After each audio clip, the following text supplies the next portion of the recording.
Hello, Craig. Thank you so much for joining me on the podcast today. It's a pleasure to have you on. Firstly, how are you? Yeah, I'm very well. I'm keeping busy. A lot of football and a lot of after dinners. So I'm keeping busy enough. Brilliant to have you on. I'm looking forward to chatting. But firstly, I'm going to go back to where I do with all of my guests, and it's going to be how did you get into your profession? So, what age, Craig, were you in? When did you realise that football was what you wanted to go into? God, it was the first thing I wanted to do. My dad was involved in football, and I used to go and watch football matches. He used to take me as a really young child, and when I say young, I'm like 2 years old, and watch men's teams, and I was always around football. And from a very young age, I always had a football with me. So I think I was really young. I must have been 7 or 8, absolutely besotted with football. And really that's all I wanted to do day and night. That's all I'd talk about. And um, so I can't remember wanting to do anything else. Of course, you were born in Merseyside, near Merseyside. So, who was your team growing up? Well, it was actually Liverpool. I went. My dad used to take me to Everton. My dad used to be a season ticket holder at Everton, and when I was really young, he used to take me with him to Goodison Park and used to watch Everton.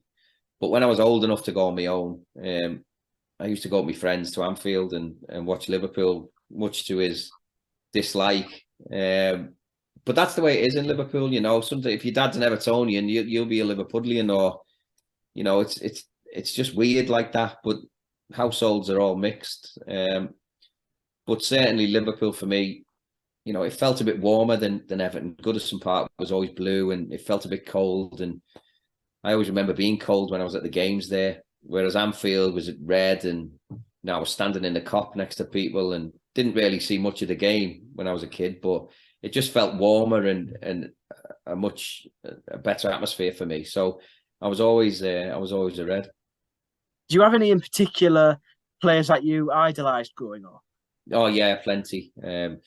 All in that Liverpool team. Sammy Lee was someone who I used to love watching play.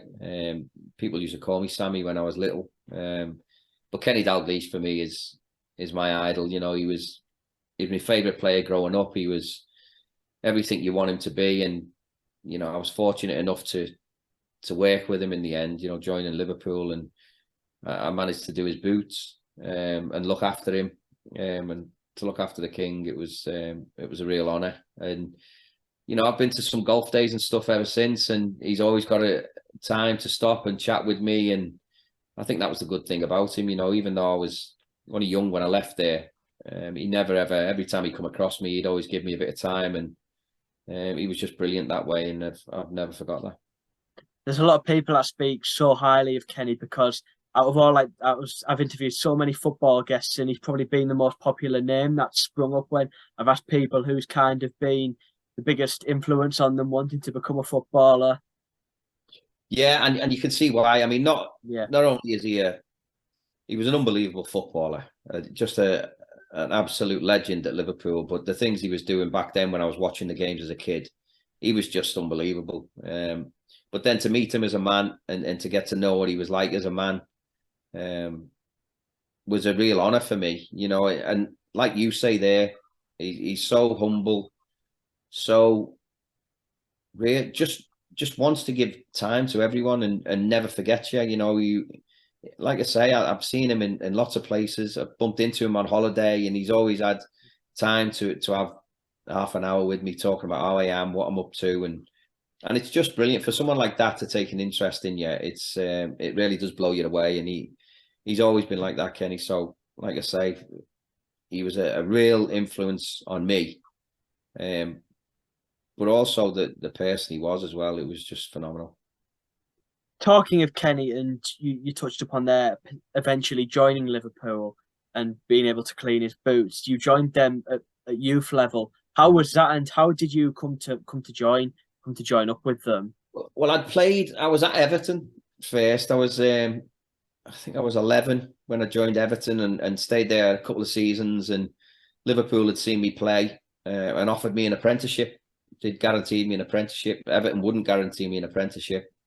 So I went to Liverpool where the guarantee was. If Everton would have guaranteed me one, I'd have probably stayed at Everton, seeing as they were They were the first club to come in, and he used to train with them. Training back then was different to what it is now. You're all put into ages now, whereas back then, you know, at 11, I'd be training with under 15s, under 16s, and we'd all mix together. So it was very different. But I joined went to Anfield, or went to Melwood, started training at 14, and got my apprenticeship at 16, and stayed there till I was 18, until the end of my apprenticeship, or YTS as it then became. So I think for me personally, Liverpool, I wouldn't have said no to, but like I say, if Everton would have guaranteed me an apprenticeship, I'd have probably stayed at Everton, and you never know what might have happened. But looking back at my career, it all worked out all right.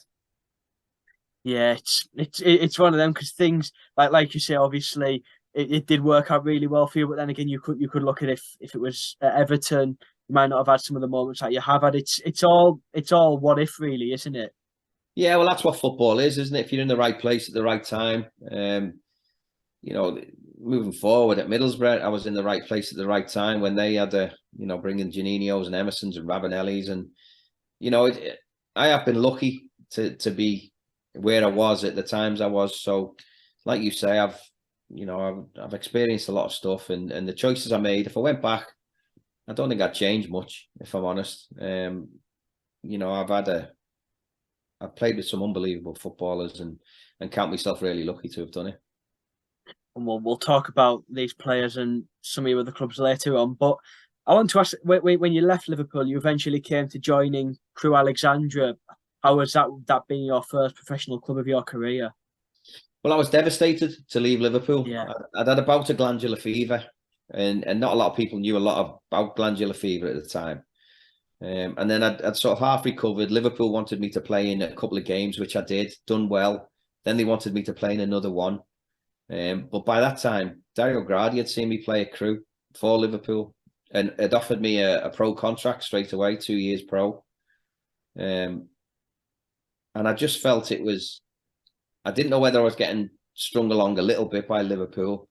I'd already had the meeting to say they weren't keeping me on, and then they'd sort of had a half a change of mind and asked me to play the games.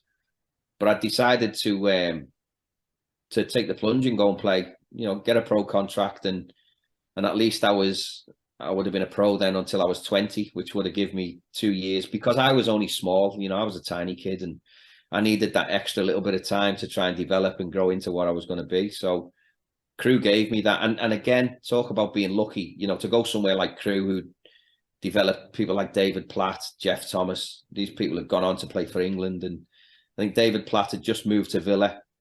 And I was sort of signed as a replacement type thing for him. So, but to be there when Dario Gradi was there, I count myself really lucky. A top coach, and really the first time I'd been properly coached, and someone who made me understand what the game was all about, and what I could do and what I couldn't do, what I needed to work on, and made me see the game totally different. And like I say, it's all about timing in football, and I was really fortunate to be there at that time with Dario. I guess it's about that as well, isn't it? Because you could kind of think, if I stay at Liverpool, what might come? But I've got an option to sign this professional contract and go professional. So I think it must have been a hard thing to turn down. Yeah, it was. And that's all you want to do. You want to be a pro footballer, and there was my chance. It's like, if I'd have stayed at Liverpool at the time were a bit like they were last year, with it, the best team in the country for me. And to get a game there, you would have had to be special. There were so many young lads who I'd seen who, maybe stayed at clubs until they were 21, 22, and then they're never heard of again. So I just felt this was a chance to go and play proper football and learn what it's all about at a fairly young age. At the time when I joined Crewe, I was only 18, and I didn't play my first game actually until maybe a year and a bit later. So I needed that time, like I said to you, to develop and to get a little bit stronger and to learn a little bit more about what men's football was all about. Absolutely. And when I had Jamie Redknapp on, we spoke about this, because there's players who potentially not jumped at an opportunity when it's come, and then they haven't fulfilled the full potential almost, and got to that level that potentially once could have. Yeah, and it's interesting, because sometimes an opportunity will come and you won't be ready for it. and it's a difficult thing to say no to. So you end up going, like you say, not fulfilling your potential there. And then it might be a year, 2 years down the line where you're suddenly a player who, if you were that developed back then, you'd have been all right. But the opportunities come a little bit too soon. And it's recognizing, whether someone's ready or whether it's not. Now, a lot of that's down to clubs, but a lot of it is also down to players and to people who look after these players. Are they ready for it? If they don't take it, will it come again? And if you do take it, is it going to ruin you somewhere down the line? So it's a real difficult one to know the answer to. It certainly worked out for you as you spent 4 years at Crewe in 4 important years. I imagine with it being your first professional club, do you have fond memories of your time at Crewe Alexandra? Oh, unbelievable memory. It's a great club. They actually sent me out on loan when I was there. First year I was there to Stafford Rangers, where it would be now the National League, but it was the conference back then. So me being a small, skinny kid playing in the conference was, for me, it was just what I needed. It was vicious. And I needed that. It was not like it is now where if you look like you're going to tackle someone, it's a foul. It was like they could go through you 3 or 4 times before the ref would give you a yellow card. So I learned a really lot. I played 14 games for Stafford Rangers and come back to Crewe. And I was about ready then after playing them games. And then I got in the team and really didn't look back. I had a fantastic time at Crewe. And like I say, with the coaching of Dario, the game got a bit too easy. It was the equivalent. We were in the old 4th division, which would be League 2 now. I think I'd scored about 18 goals by November, and the game was too easy. I needed to move on. But the good thing about Dario was he wanted to develop you to move on. The club would get money. He'd develop you and get a kick out of seeing another player he's coached go and play in the Premier League, which he's done so many times before. When you speak about going into the National League, I can kind of relate to that because I did a lot of work with Mask United for a while, and of course Redcar Town, which we'll speak about later on. But you just see how tough that league is and how much more tougher the players are than the players that play in the professional top leagues these days. Well, they are, and you have to be. Them leagues are different. They all almost play by different rules. Yeah. Some of the tackles that you see going, I go down and watch my local club now and again, Gisborough Town, and some of the stuff I see there is like, it's unbelievable. Players wouldn't last 2 minutes if they'd done that in the league.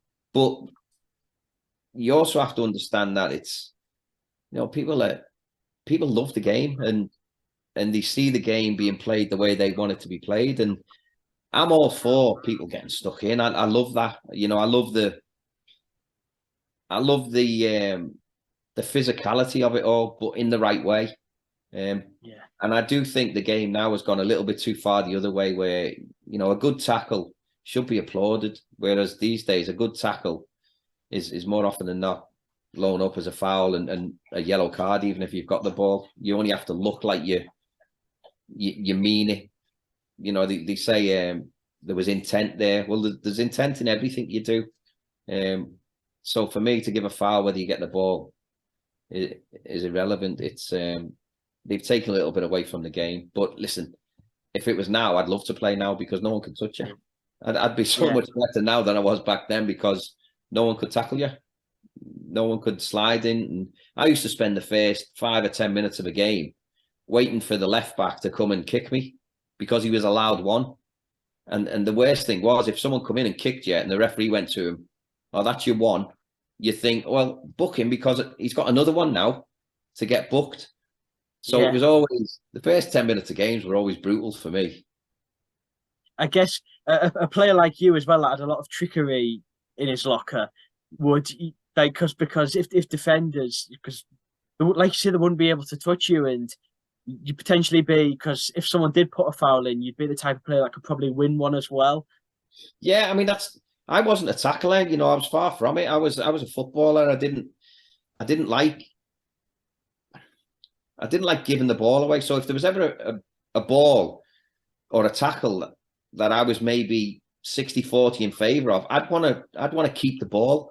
So I'd try and lift the ball. Or whereas, back then people wanted you to go and thunder into a challenge and don't worry about the ball. And I always tried to keep the ball, which got me into trouble a few times because people thought I was jumping out of the way. I wasn't. I was just trying to keep the ball.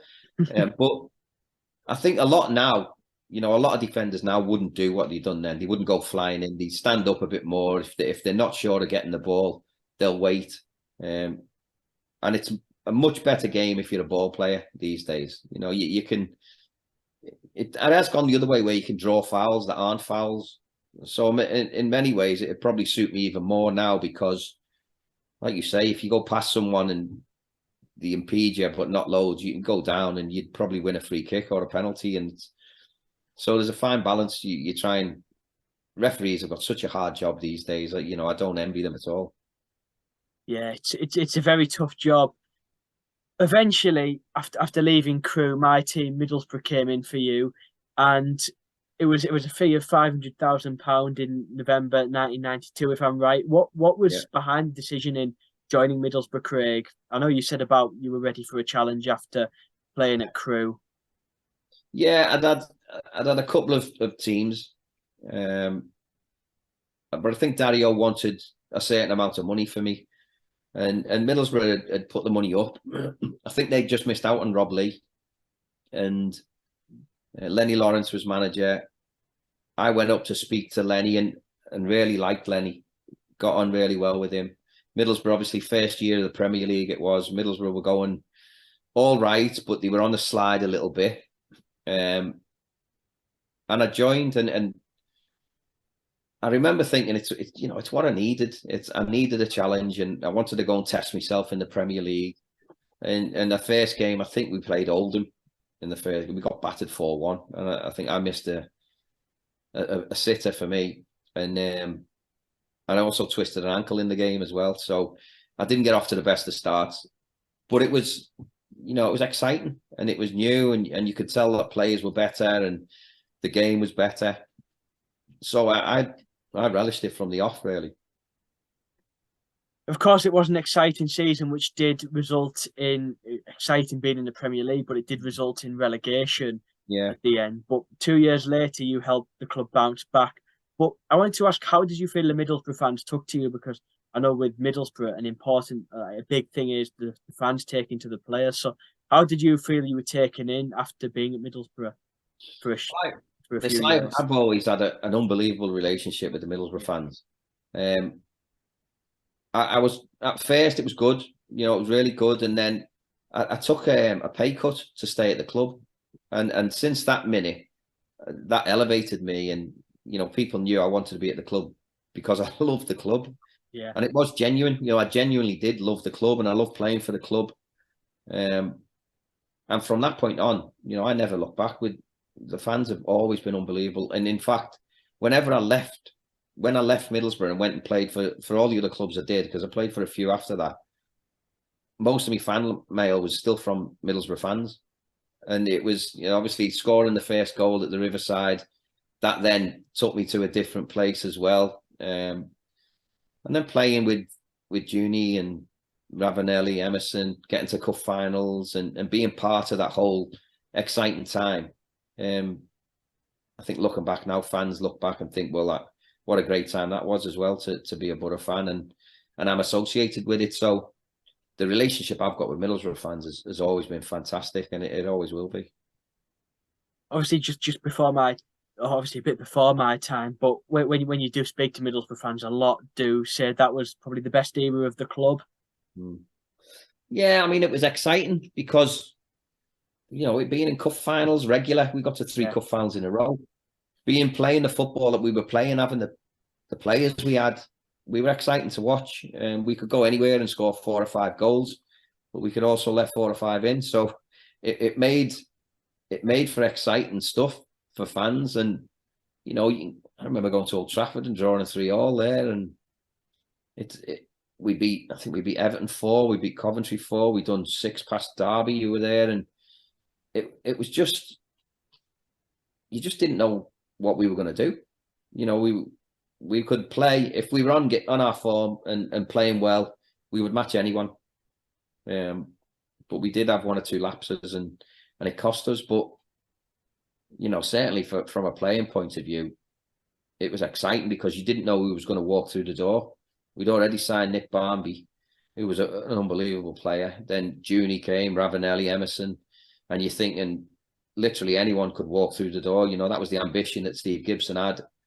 It was Bryan Robson being the manager and figurehead of the club. I think he could have brought anyone in the world to the club at the time. And obviously, you know, we had the finances to do that. So it was really exciting to be there. You're always looking over your shoulder because you always thought, well, is this my last season here? Is someone going to come in and take my place? And so there was a bit of jeopardy to it, but it made it exciting. I relished the better players coming in because I always thought they helped me. The better the player came in, the more it lifted me and lifted my game and helped me. So I never seen that as a bad thing. You had many highlights at the club, of course, promotions, cup finals, and then scoring the first goal of the Riverside era against Chelsea in a 2-0 win. But looking back at your time at Middlesbrough, Craig, what would you say was your fondest memory in a red shirt? I think the first goal. I think the first goal for me was the one when I look back at it and when I see it, you know, it's what everyone mentions. Everyone mentions that. And if I get letters, everyone mentions it in the letters. If I walk out in the street now, people say it to me.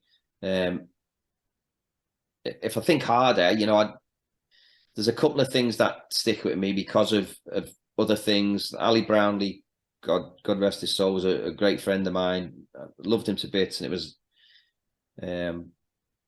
disastrous day when Ali passed away. But his commentary, I scored a goal. Was it against Reading? Where he said, "Hit it, Higgy," and it's quite a well-known commentary that sticks in my head. Games against Liverpool in the cup, they stick in my head. But if I had to pick one, I would probably pick the first goal.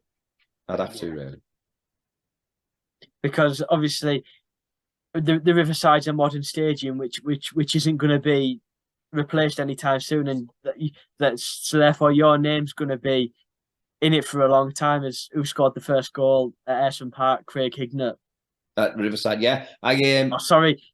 Riverside after Ayresome Park. John Hendrie scored the last one at Ayresome. I'm getting mixed up now because he came on and spoke about that moment. I was actually lucky enough to be the last Englishman to score at Wembley, at the old Wembley. So I've got the last goal at Old Wembley and the first at the Riverside. That was for Barnsley in a playoff final. I was the last Englishman to score at Wembley. So them two, you know, they tie in nicely. It's a nice thing to have. And I hadn't known that until someone had mentioned it in a quiz. I got the answer wrong because I didn't have a clue. But it was it's a nice thing to have. A nice little memory from the career to have, yeah, I'm sure. But I want to ask, what was Robbo like, Bryan Robson? Because I've heard plenty of stories about him. Because I remember when John Hendrie came on, he said challenging him to a drinking contest was probably the most shameful thing he's ever done in his life. Yeah, I actually tell a story about John. John says it. I bet you John told you a different version to the one that actually happened, but he did. I seen him do it in Portugal. He challenged him to a drinking competition. John went missing for about 18 hours after it, and he was only out for an hour. And he went missing 18 hours later, found him asleep on a beach, came back. And we actually, when he got back to the lads, he was in a state, John. And we put him on a sun lounger. We weren't training until 5 o'clock in the afternoon. And he was asleep. And lads being lads, we'd stripped him naked and covered him from head to toe in 2 beach towels, but just left his bum out. And he was in the sun for 6 hours with just his bum out. He ended up having 2nd-degree burns on it. And he had to have, I think he had steroid cream and he missed the games. When we came back home, he'd missed a couple of games as well due to it. We had to say he'd pulled his hamstring out in training. He actually missed because he had a burnt bum. So, but that was through drinking with Bryan. But Bryan was, even at 40, Bryan was an unbelievable footballer. You could, you know, if hard as nails, some ability. Never ever shirk anything. He was a real presence on the pitch. Even when he was, when he was playing manager first couple of seasons at Middlesbrough, you knew when Bryan was playing. He'd be the one directing everything, and the game would go through him, even if he didn't have the ball. He was directing play. He was just a massive presence. And I think for Middlesbrough as well, as a figurehead, you couldn't have asked for anyone better. England captain, the standing he had in the game, the people he could attract to the football club. There was no one, I don't think there was anyone in this country who could have attracted the players to Middlesbrough except Bryan and obviously Steve. He's certainly probably, when Middlesbrough fans look at it, the greatest manager of all time with the club. Yeah, I mean, Steve McLaren got to a European final, didn't he? Won the first trophy, which he's been the most successful. But I think Bryan, in terms of football, and taking the club from where it was to the players. I mean, if we didn't get relegated because of the 3 points this season, we lost the cup finals and what have you. The names that were rumoured to be joining the season after were unbelievable. We'd have been half of the Brazil team probably. People like Roberto Carlos were mentioned. I've heard that one actually. I mean, had we managed to stay up, the team that would have been there that next season would have been unbelievable, and that would have been due to Bryan, and who knows what they would have went on to accomplish. But it's one of them sliding doors moments. We don't turn up for a game in Blackburn, we get 3 points taken off us, and we get relegated because of it. So it was a real sliding doors moment, and a real shame. That story about John, he never told me that one. He just kept it simple about it was the most shameful thing he's done, but he didn't mention that one. He won't, because he always says to me, if he knows I'm going on an after dinner, he'll phone me up and he'll say, he said, "Don't tell that story about me, will you?" And I'll say, "No, John, I won't tell that story about you." But how can you not tell the story about it? Listen, John's a proud Scotsman, and that Robbo, ex-England captain, John thought he could drink him under the table. Little did he know. I had Clayton Blackmore sat next to me saying, "John will die. If John drinks with Bryan, John will die." And he was being deadly serious. So we thought we'd have a little look and see if he actually did, but he didn't. He just went missing for 18 hours and then turned up, still absolutely legless. What was John like to play with? Because of course he was another fantastic footballer who I imagine is up there highly in some of the players that you've played with. I love John, and I still see John and speak to John. John actually signed me for Barnsley when I came back from Aberdeen. Because you went there when he well, he was my manager, and which is unbelievable in itself, because knowing John as a footballer, and John would play jokes on everyone. If something happened, it'd be John who was behind it, and he'd do it all the time. He was a proper nuisance, and then to see him as a manager, totally different. I remember he come up to sign me, Aberdeen. He had a little briefcase and going in to talk to the then manager of Aberdeen, and I was laughing because I couldn't see John ever as being that serious a person, but obviously he had to be because he was a manager, and I felt sorry for him. Actually, he was doing a good job at Barnsley, and then at the end of that season, he was putting a really good team together. He ended up getting sacked, which was a real shock because we weren't a million miles away from the playoffs, and I'd only just joined. I think I joined in the November maybe, and I was really disappointed to see John go. But a great footballer, great lad, but a real pest, like a real nuisance. Let's hope he sees this and sees the story that you've just told about him. He knows it. He knows it off by heart. He's pleased I'll have kept some of that out, if I'm honest.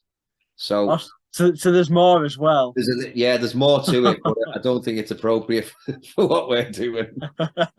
maybe at this dinner in March, maybe the rest might come out. It normally does. It normally does, unless I get a phone call the day before to say, "Oh, please don't tell that story." Let's hope it does. Talking of pranks, I'm sure you'll have been involved and witnessed many, but is there any that stick out as the best prank you've seen whilst you were in professional football? Oh, listen, there's so many. I mean, I roomed with Paul Gascoigne, so I was going to say, what was he like? unbelievable. Gaza was unbelievable footballer. He was a genius at everything. Any game that you wanted to play, he was brilliant at it. But I also roomed with him, and he couldn't sleep. He was always on the go, always had to do something. But I've seen him do so many things.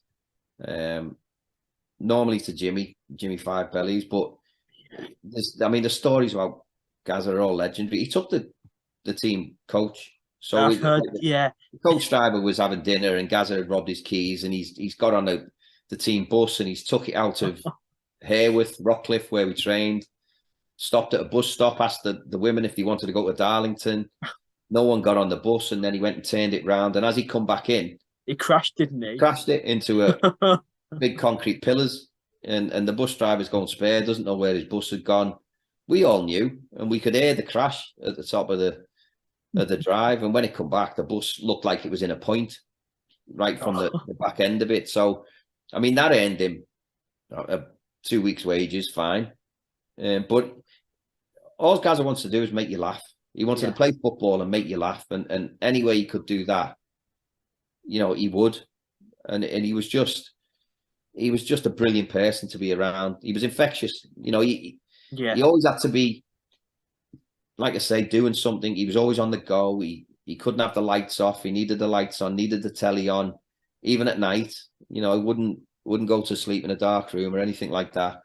But the most generous man you'll ever meet. Just you won't ever hear a player say a bad word about Paul Gascoigne. He's had his problems, obviously, and he does everything to excess. So whatever he's doing, he will do it to excess. But talk about he's just a lovely man. He's just a real infectious, bubbly, generous person who I love him to bits and always will. Yes, he's got his faults, and I hope he gets help with them, and he doesn't depart this earth too soon, because the world's a better place with Gaza in it.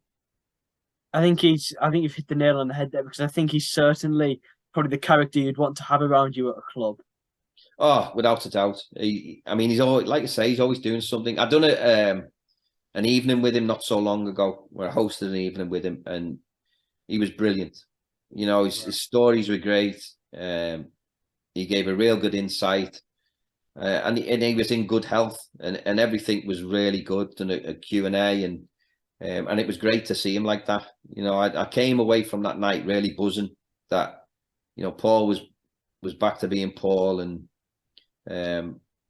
everyone had a great night and enjoyed it, and he was great. He was brilliant. So I was pleased to see him like that. But he's still nuts. He still does mad things, but he wouldn't be Gaza if he didn't. No. As long as there was no line with Paul back in the day. He would get away with all kinds.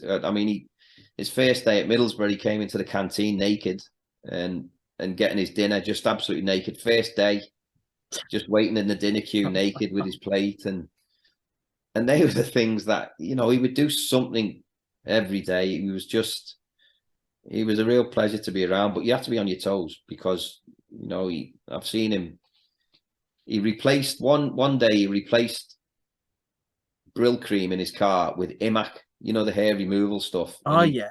He'd said to Jimmy that his hair was a mess, and put some gel on it and try and make it smart. And Jimmy had put it on, and obviously Imac and Brill cream are the same, the white cream, and he's put it on, and after about 15, 20 minutes, Jimmy's head's burning and his hair's falling out.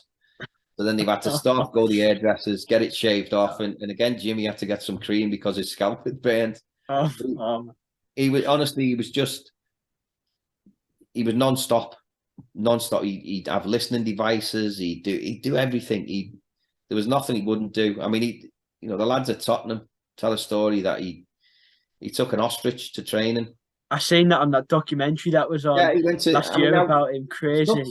He went to a zoo and to the zookeeper and asked him if he had an animal he could take to train, and he gave him an ostrich, and he actually put the ostrich in his Range Rover, and it was like hanging with its head out the roof on his way to training, and like he put a shirt on it and got it out and put it on a training pitch, And it's like they spent an hour trying to chase this ostrich to try and catch it and put it back in Gaza's car. Absolutely mad.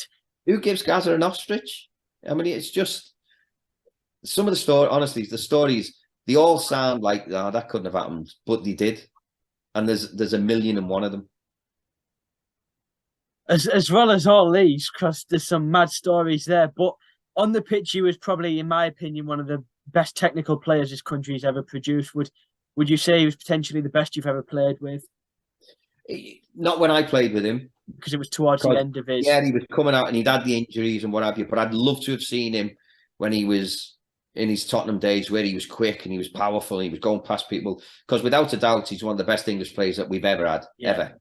And at one point, he was close to being the best in the world, if not the best in the world. So, and you could see why, because even when he came to us, he was the best one-touch player I'd seen.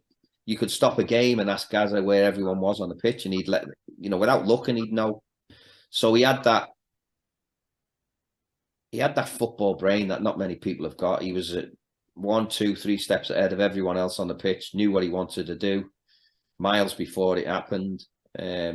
Just an unbelievable footballer. And I'd love to have played with him back in them days, the Tottenham days. I think it's a shame that he didn't spend more time in the Premier League, because after Tottenham, obviously going to Lazio and then Rangers, when at Rangers he was still probably at the best of his game, because you look at Euro 96 when he scored that goal. He could have probably walked into any of the top sides in the Premier League at that point.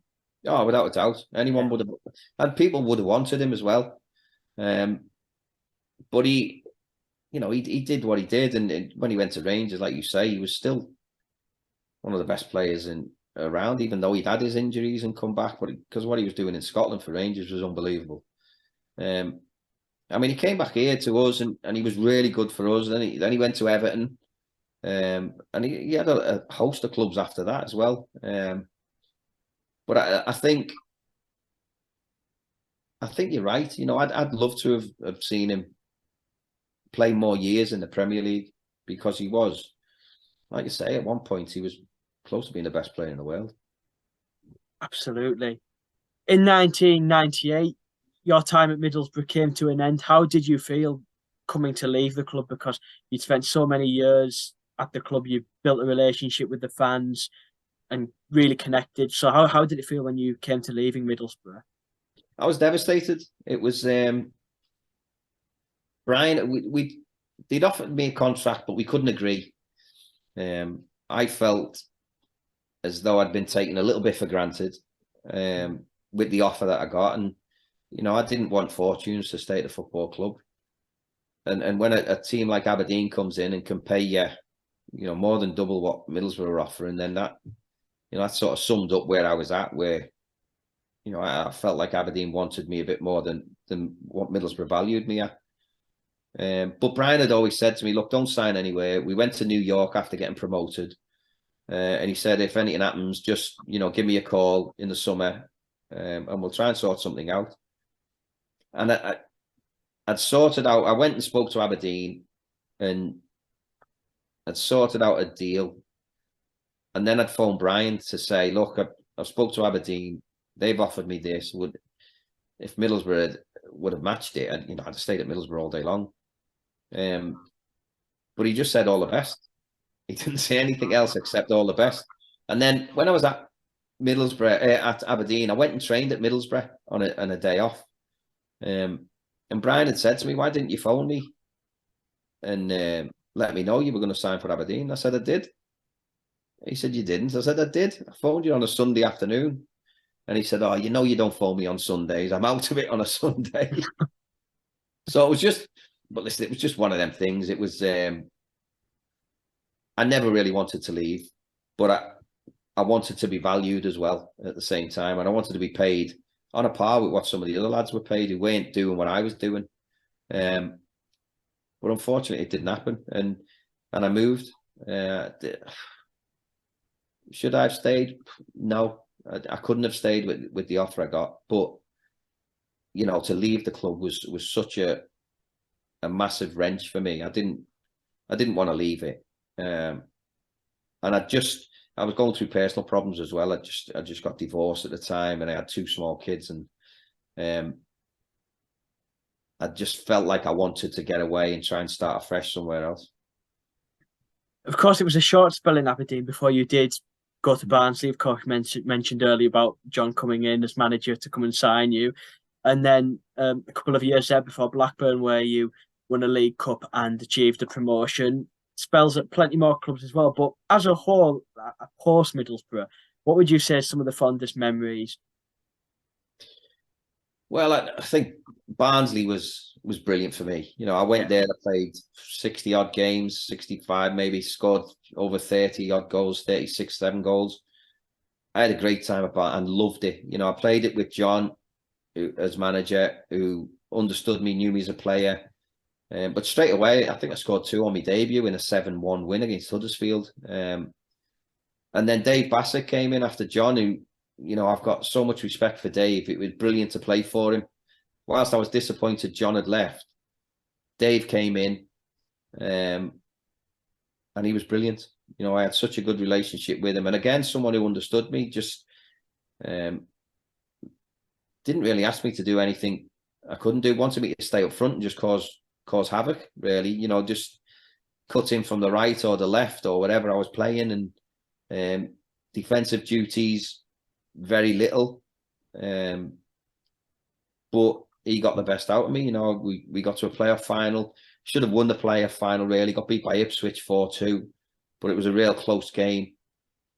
And we just missed out. And then after that, I moved to Blackburn. And Blackburn was fabulous. I had 3.5, nearly 4 seasons at Blackburn, and promotion, League Cup win, got into Europe, played with some great players, and had a real good team spirit, got some really good friends. So I think those 2 clubs really stick out for me. You know, I had a spell at Leicester, spell at Leeds. Leicester was good, you know, again, good team spirit, some good players there, Premier League. But I was 34, nearly 35 then, still playing in the Premier League, which for me was great. And then after that, I had, you know, spells at Hartlepool, Darlington. Yeah, Darlington. Yeah, I enjoyed. And then I went to Apollon Limassol in Cyprus and had a year there, won the Cypriot League, and really loved it. But I was 36, 37. So I could have probably played till I was 40, but I got offered other things. I got offered a coaching role at Middlesbrough with the academy, and that was something I wanted to do. So I ended up packing in. I think it was at Hartlepool with Danny Wilson. Retired and then went and coached at Middlesbrough at the academy. I was going to say, coming towards the end of your professional career, was management something you thought about? Not management, but coaching, certainly. Yeah. You know, I'd love the coaching. I still do. You know, I do love the coaching. Then management was something that, as an assistant, it was great. You know, I enjoyed being an assistant with Colin Cooper at Hartlepool. That was a great job. Really enjoyed it. Then went back to Middlesbrough as assistant manager. Again, really enjoyed it. It was good for a time until it became difficult. You know, under Aitor Karanka, it was difficult. It's been well documented. What was he like to work with? Really intense, which you'd expect, and that's not a bad thing. Yeah. Really organised, which was good. The coaching methods at the time were Jose Mourinho and, you know, Real Madrid. He'd been number 2. Yeah, which is great, and to be immersed in all of that as an English coach, young English coach, was brilliant for me. But his personality wasn't, you know, I found it really difficult. It was hard. Some of it might have got lost in translation. But yeah, it was a difficult time for me, that one. It started really well, but the club, you know, being assistant manager at Middlesbrough was close to being my dream job. It was, you know, apart from being involved at Liverpool, it was amazing. But I was only there for just almost a year, and then a fallout with Aitor ended up with me losing my job, which was weird and strange. I still find it weird now when I think about it. and it was really the only time I've ever had a fallout with anyone in football. It was until then. It was a really strange one for me. I couldn't get my head around it. But then I went and managed Hartlepool and really enjoyed it until, I've had 2 spells as manager, a spell as director of football there. Director of football interests me because I really enjoyed that. Dealing with finances of football clubs, dealing with agents, players. Yeah, I bet that's a good. Out players, it was great, and it suited me a little bit. I'm very personal. I get on with people. I know what I'm talking about. I can negotiate.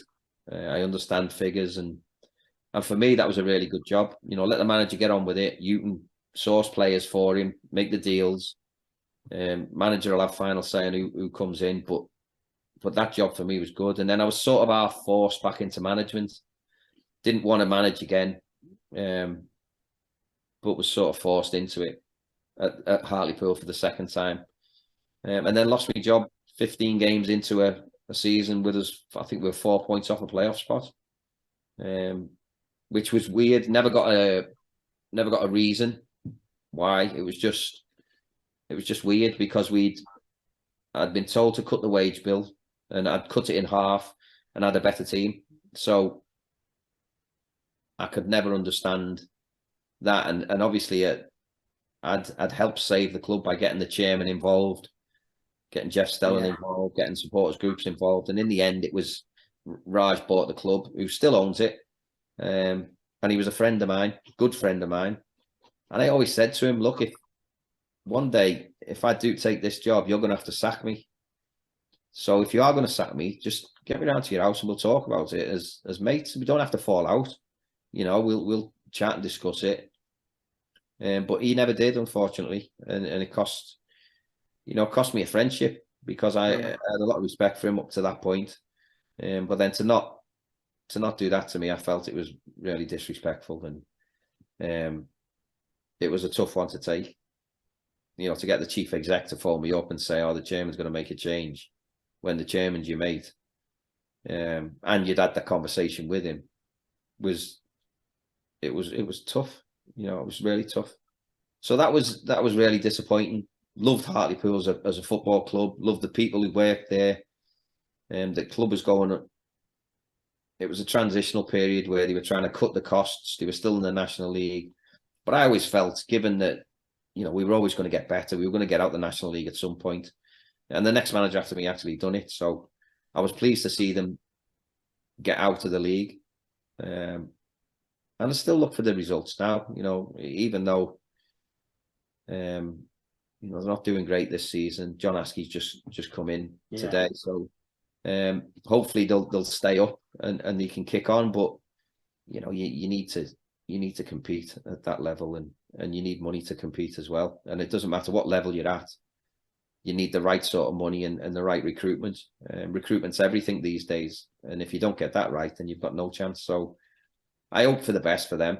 But like I say, I had 2 spells there, really enjoyable, great football club, great people. But just didn't work out for me, like I wanted it to. If we talk about future plans, would management be something you'd look to get into again, or after spells at Hartlepool? I'd say coaching. I would manage again, but it'd have to be a club that would compete, that would be able to compete. But the coaching for me, if I got a 21's job, 18's job, developing young players, teaching them about the game, because it's not just about football. It's not just about teaching them how to play football or systems to play football. It's teaching them how to be respectful, be proper young men, be humble, just be good people, and it just by doing that, you can learn so much more.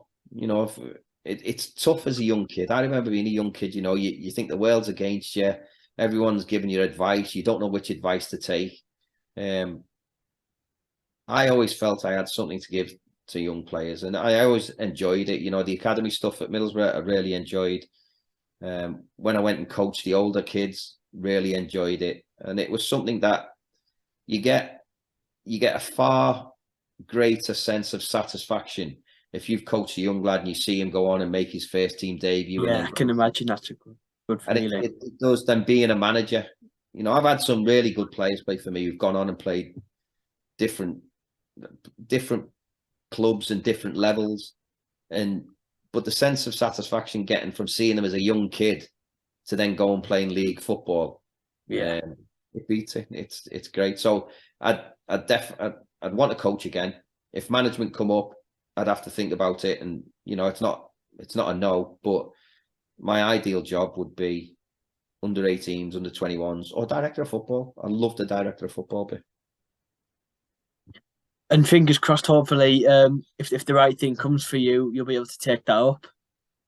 Sorry, say that again. Hopefully, at some point, Craig, that opportunity might arise for you again. Yeah, I mean, I've had one or two where I've applied for stuff and stuff, but it's really difficult. There's so many people going for the same jobs. It more often than not comes down to who you know at a club at a certain time.